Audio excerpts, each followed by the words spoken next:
Hey there, everybody. Good to see you back. So today we're going to be cracking into something I'm pretty excited to get into.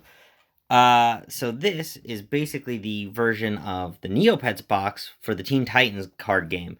Like I mentioned in that video, pretty much everything in the early 2000s had some form of collectible card game or playable card game.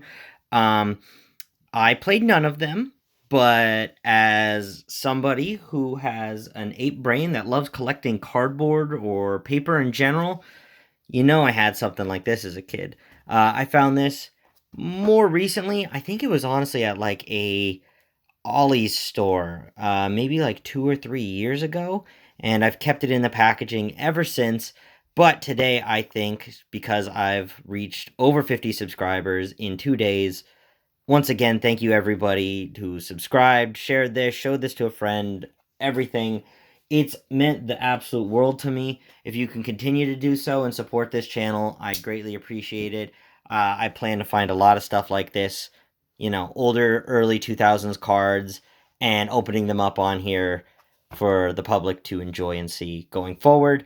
With that, let's get into it. So, gotta get this plastic right here. Don't want to destroy the box itself, though. Oh, this poor plastic is just like hardened over here. Get rid of that plastic. Send that over to the bin. Oh, boy. Oh, cool. So it looks like we can open it from the side and not destroy it up here. Always good. I don't know who made these cards.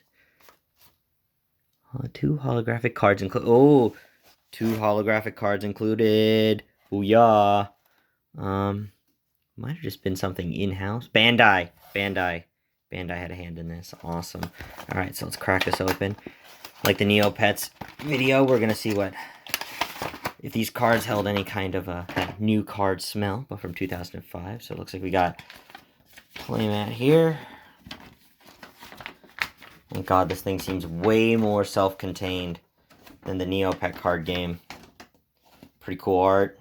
Robin, Slade Wilson, Deathstroke. I like that they had to kind of nerf that for the kids when making the show. Yes, that character really exists in DC Comics way before the show. His name is Slade Wilson. Deathstroke, his code name. Created kind of... No, it's the other way around. I'm sorry. Deathstroke, Slade Wilson, was created as a parody of Deadpool, Wade Wilson. Both mercenary-esque characters. What's this? This is just another mat. Looks like another mat. They really weren't kidding about this being like a 2-player starter set. I really like the idea of that. I think that's really smart for a lot of card games, and I bet you there's a lot of those out there for the early 2000s of just how can we get people invested in this card game, and as many as possible, because why get one person involved when, most of these are 2-player games. Looks like we got our rule manual here. Very old, like, nostalgic art and going on here. I don't want to look in there too much. It looks like a lot of the cards are shown off in there, and I really want to not get too into that without seeing what we get, but very iconic and classic artwork. I loved this show growing up.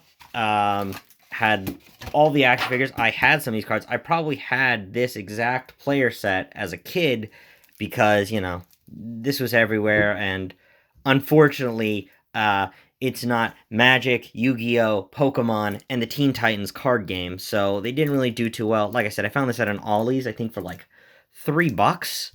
Like, they just really wanted this out of here. It was probably just rotting in a warehouse for, oh my god, how many years? Over a decade at least. And they just found a box and went, yeah, let's just ship that out and get this stuff out of here. So, without further ado, somehow I'm going to open these. Ooh, nice little... Whoop. Open we go. Alright, let's see what 2005 smelled like. Ooh. Yeah, those are way better than the Neopet cards. You're probably wondering why I keep doing that. I will stand by to this day that new card smell is probably the best scent, like, out there. If they could figure out a way to bottle that and make that into a cologne, that'd probably be the only thing I ever wear because, like, best smell in the world in my opinion. So, let's crack into this. We got Robin to start off with. Got a nice little quote in there and all his abilities and all this kind of stuff. Once again, there's probably more meant to all of this, but I'm not going to be looking up what all this means. That's a holo, and this was a holo. Are these my two holos? You just gave me two shiny Robins. Alrighty. Aqualad. Oh, man. Growing up was like, you watch this show as a kid, and you're just like, oh, these are a bunch of cool superheroes. And then you grow up and go, oh, this is a large universe of these characters that existed, and there's stories about them, like, you know, that have existed for a long while. So we got Aqualad, two Aqualads, we got Beast Boy, classic character.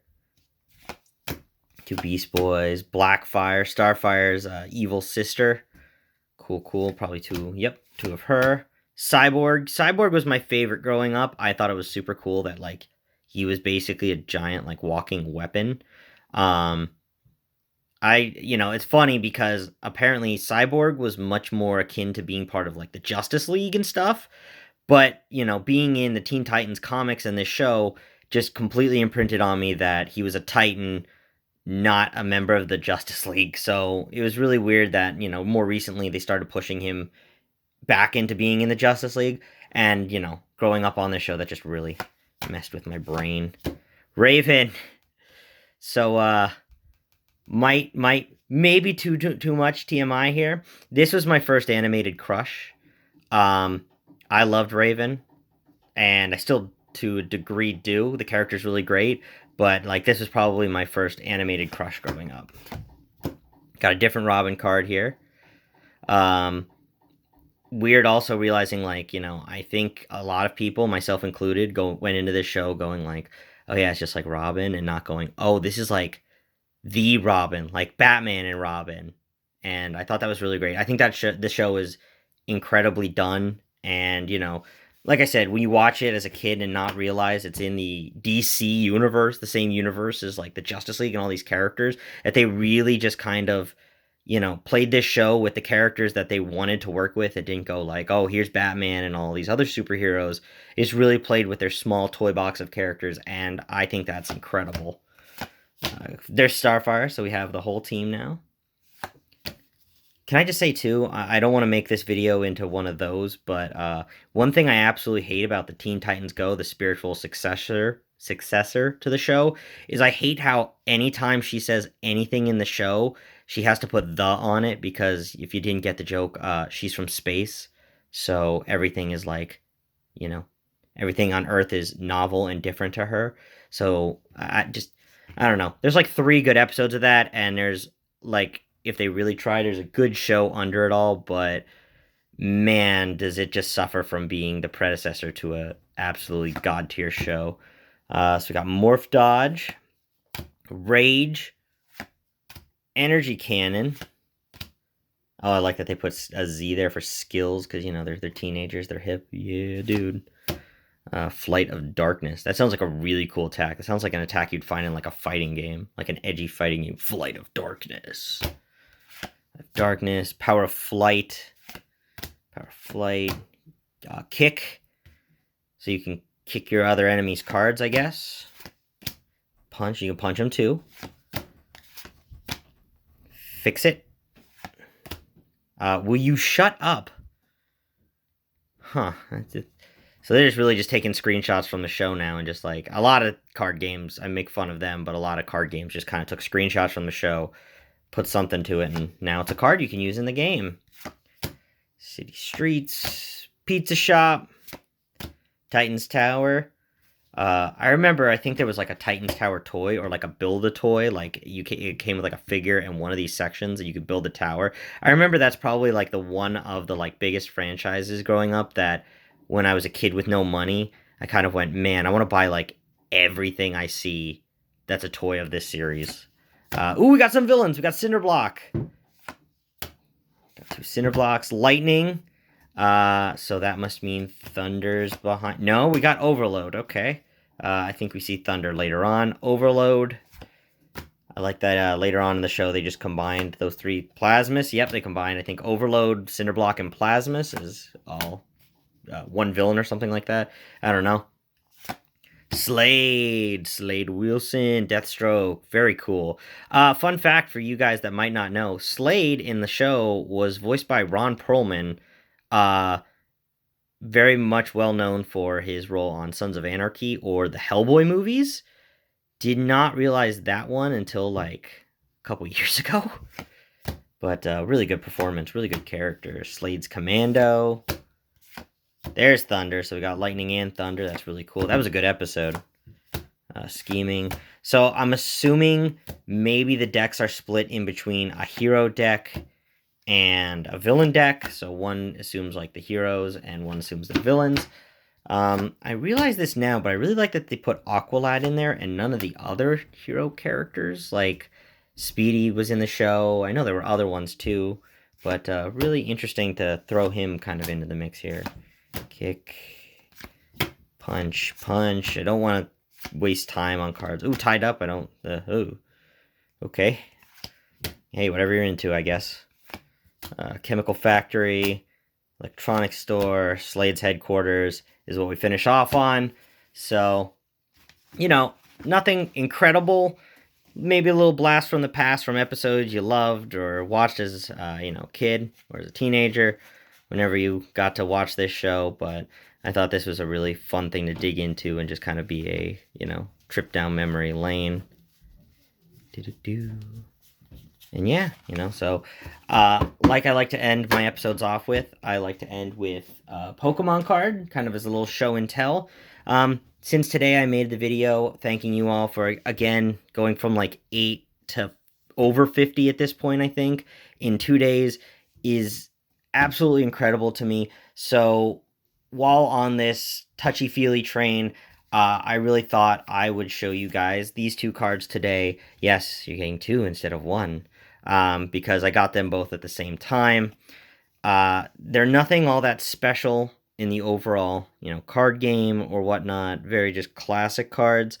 But the story behind them is huge to me. So, when I grew up in the height of Pokemon and Digimon, all those collectathon animes and whatnot.